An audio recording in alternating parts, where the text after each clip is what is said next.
It's the start of a new year, and with it comes a plethora of new games, with a bunch of AAA publishers bringing out a ton of great games, and a few hidden gems coming from the indie scene too.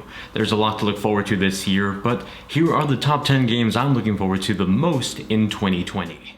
Halo Infinite is one of the games I'm most excited for simply because I think there's a lot on the line for this title, specifically with the Xbox brand and its next generation as a whole. Halo has been on the decline in popularity since Halo Reach, and despite a solid campaign in 4 and great multiplayer in 5, the series doesn't hit as strongly as it used to. With the announcement for Halo Infinite, the news of a new engine along with the lessons learned from Halo 4 and 5, well, I'm cautiously optimistic for Halo's redemption arc. With that said, the recent news of Microsoft not making this a next-gen title exclusive for the first year makes me a bit worried about Halo Infinite. I'm all for inclusion, and letting Xbox One owners play next-gen games is great for consumers.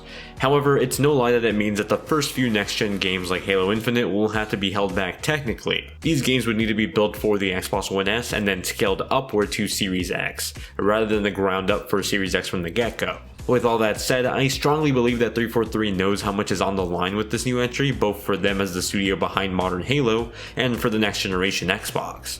Here's to what will hopefully be the revival for a long-cherished first-person shooter series that got so many of us into the genre in the first place. While Final Fantasy VII might be something a lot of gamers grew up with, for me, a Nintendo 64 kid, it was something I had only heard of but never really got a chance to play when it was brand new. As a young adult, I played bits of the PS1 original through its many re-releases, but I've never really completed it. Through word of mouth and, well, working in the video game industry over the last decade, the anticipation of playing this from the beginning to the end has built up so much that I've made it my 2020 goal to complete the original before I review the remake. Some of the changes core fans have rejected, like the replacement of the turn-based combat system for a more action-oriented one, like one in Final Fantasy XV and Kingdom Hearts 3, actually excite me more. Action combat has always been my preference for RPGs with the exception of Pokemon and Persona. I think the game design changes enough to get me to run through the remake's entirety whenever it's done. For now, I'm excited to finish the original and then start the remake's first part. 12 Minutes is an interesting new indie being published by Annapurna Interactive, who continues to prove why they're my favorite indie publisher with breakout titles such as Florence, Sayonara Wild Hearts, and The Outer Wilds. 12 Minutes is an interactive narrative-driven game. It has you play as a husband who gets interrupted at his home by the police. Suddenly time rewinds backwards and you find yourself in an endless 12-minute loop of thrills and suspense. Through your own story choices and actions, you break away from the determined outcome and develop new paths in hope of breaking the time loop. We've only seen one trailer for this project so far, and while it's not apparent on how these choices are going to be made, the premise alone sounds fascinating and enough to make it one of my most anticipated games of 2020. Humanity is one vague game that I literally know nothing about, other than it has a lot of character models running around and it's made by the same team that worked on Tetris Effect. The people at Enhanced Games have proven themselves time and time again to be capable of creating these magical interactive music games like Tetris Effect, Rez, and Luminous. Whatever Humanity turns out to be, I'm excited to see what the enhanced touch to it is, and how it proves to be another out-of-this-world experience for gaming. Tetsuya Mizuguchi is one brilliant man, and I'm always excited to see what he's up to. Ghost of Tsushima is the latest project from Sucker Punch, the same studio that worked on the critically acclaimed series Infamous. Their last major release was about 6 years ago with Infamous Second Son on the PS4, and Ghost of Tsushima marks a pivot for the studio. Tackling on early 13th century Japanese history, you play as the last samurai on their home island. It's a complete 180 turn from the Infamous series that tackles on darker, more brutal themes. As someone that studied early Japanese culture in college, things like the Edo and Meiji periods, I'm excited to go further into the past with this interactive story. Following the recent trend of third-person action adventure games from Sony, Ghost of Tsushima continues the trend, having you take control of a samurai complete with their own toolset of grappling hooks and katanas to take on the invading empire. As much as I'm excited for a great action game from Sucker Punch again, I'm more excited for the historical deep dive into ancient Japan. It's a setting that's been rarely tackled in this genre. So I usually have a hunch for what my favorite indie game of the year will be early on. For 2018 it was Tetris Effect, for 2019 it was Sayonara Wild Hearts. The Red Lantern so far is my 2020 guess. It's a roguelike adventure game that has you play as a girl at her darkest time. She feels like an utter failure at life with nothing left.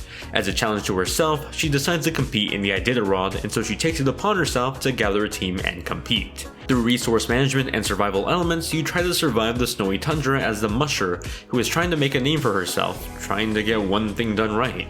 It's a narrative-driven game where the story develops along with the roguelike elements.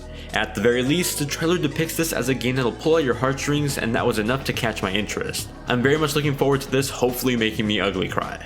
Cyberpunk 2077 looks phenomenal. I don't think I can say anything that hasn't already been said about the scope and promise this game seems to offer. It's an open world RPG from a first-person shooter perspective. That already sounds interesting, but what really sets this world apart from the others are the branching paths you can take and ultimately how your choices have a great effect on the story being told.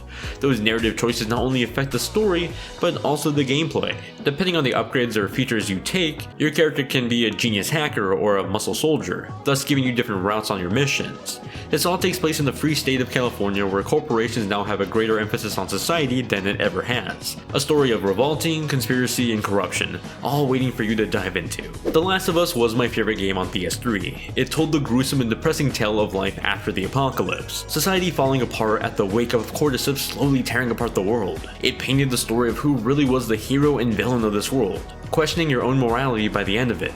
The Last of Us 2 continues the story with a now grown-up Ellie and a withering elder Joel, in a world that doesn't look all that much better than where we left off. The war between factions continues on with devastating violence at every turn.